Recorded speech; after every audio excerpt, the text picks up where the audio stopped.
السلام عليكم ورحمة الله وبركاته. أهلا بحضراتكم. النهاردة هنعمل إعدادات أبل كاربلاي على شاشة السيارة، اللي هو إعدادات الآيفون وسيستم الأبل كاربلاي اللي بيشتغل على شاشة السيارة. وزي ما قلنا لحضراتكم، أهم حاجة إن شاشة السيارة بتاعت حضرتك لازم تدعم الأبل كاربلاي، والفيديو ده هيبقى مفيد لحضرتك.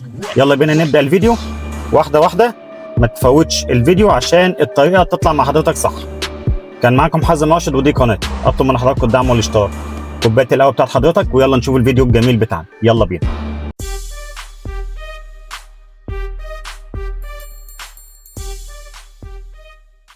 السلام عليكم ورحمه الله وبركاته. اهلا بحضراتكم.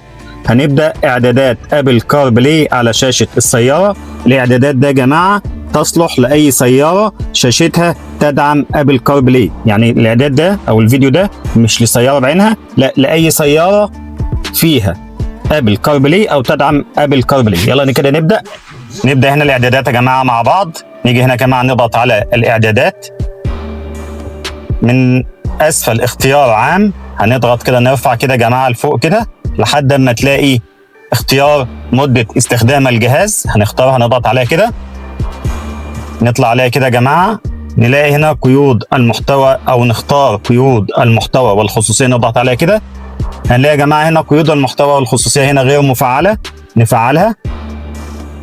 بعد كده نيجي يا جماعه على التطبيقات من نفس الاختيار بتاعنا، ما غيرناش اللي هو قيود المحتوى والخصوصيه. نيجي يا جماعه هنا عند التطبيقات والمميزات المسموح بها، نضغط عليها. بعد البرامج والاختيارات هنيجي هنا يا جماعه نلاقي كار بلاي، نختار كار بلاي نفعله،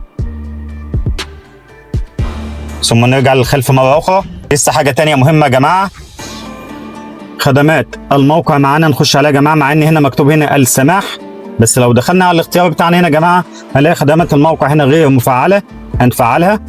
لما نفعلها معانا يا جماعه هنا بعض التطبيقات اللي هي بتستخدم الخدمات الموقع هتتفعل معانا كلها. نعمل كده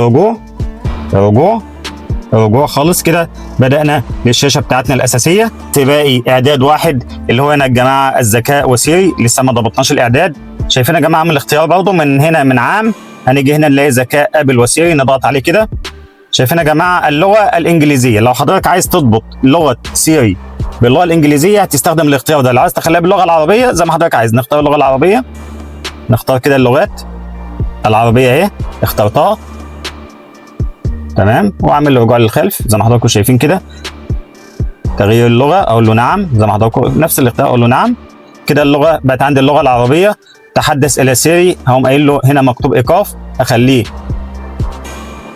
يا سيري. تمكين سيري يا جماعه اهو، نفس الاعدادات اهي كده، واعدادات سيري كده متابعه. هنعمل تيست كده معانا.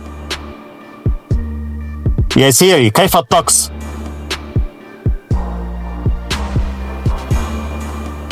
يا سيري ارسلي رسالة.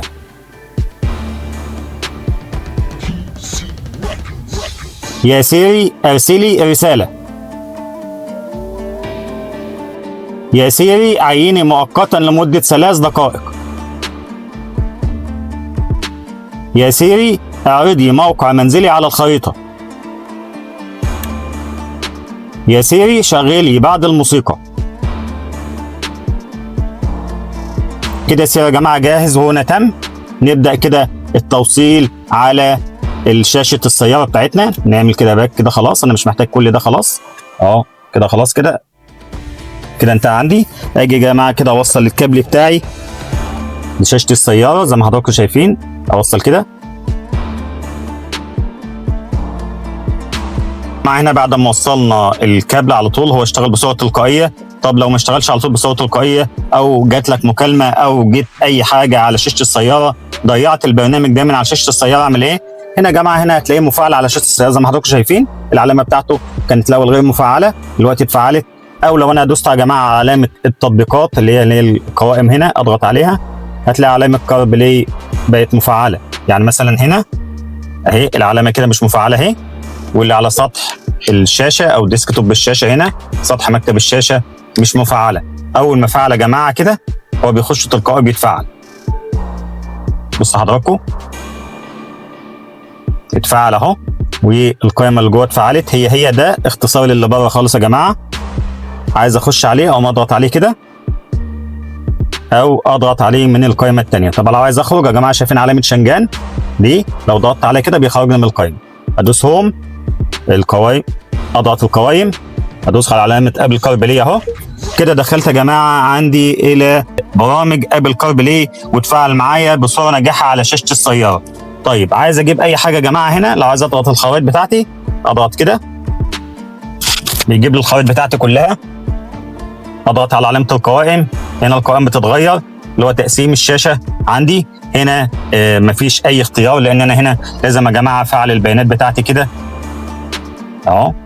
البيانات هنا عندي، افعل البيانات زي ما حضراتكم شايفين، واختار المكان اللي انا عايزه.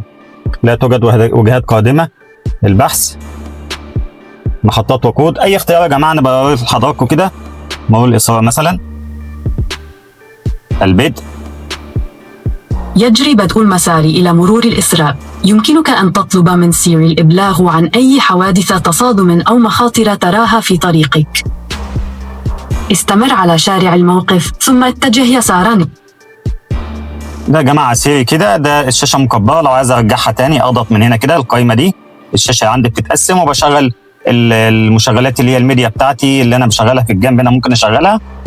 لو عايز ارجع، يعني شايفين يا جماعه الخريطه دي، لو عايزها بشاشه مكبره اضغط على العلامه دي. عايز ارجع تاني للشاشه الصغيره، شوف يا جماعه علامه المربع ده او علامه القائمه، اضغط عليها بترجع تاني القائمه اللي انا عايزها. وعندي زي ما حضراتكم شايفين انغامي، لو انت حضرتك مشغل انغامي او البرامج اللي هي المساعده في تشغيل الميديا والكلام ده دي القائمه يا جماعه الاساسيه اللي بتحكم فيها من كل حاجه. طب لو عايز اخرج يا جماعه من كل ده، اخرج من كل ده، يعني شوف لسه فيه قوائم اضافيه اهي، اجي كده برضه بتجيب نفس القوائم، الواتساب وحتى جوجل مابس انا منزلها وكل حاجه منزلها اهو. اجي اخرج من عندي هنا كده زي ما حضراتكم شايفين علامه شنجان، اضغط شنجان تخرج خالص. ابل كاربلاي، الاعدادات، جوجل مابس مضاف عليه، انا ضايف عليه جوجل مابس، جايب المكان بتاعك كله يا جماعه. والاختيار عندي زي ما حضرتك بتشوف، المنزل، العمل، اي حاجه حضرتك عايزها، محطات الوقود، المطاعم، اي حاجه، مطاعم هنا، اي حاجه. البدء، خرائط جوجل بختارها، بختار اللي انا عايزه، بستخدم اللي انا عايزه زي ما حضراتكم شايفين كده.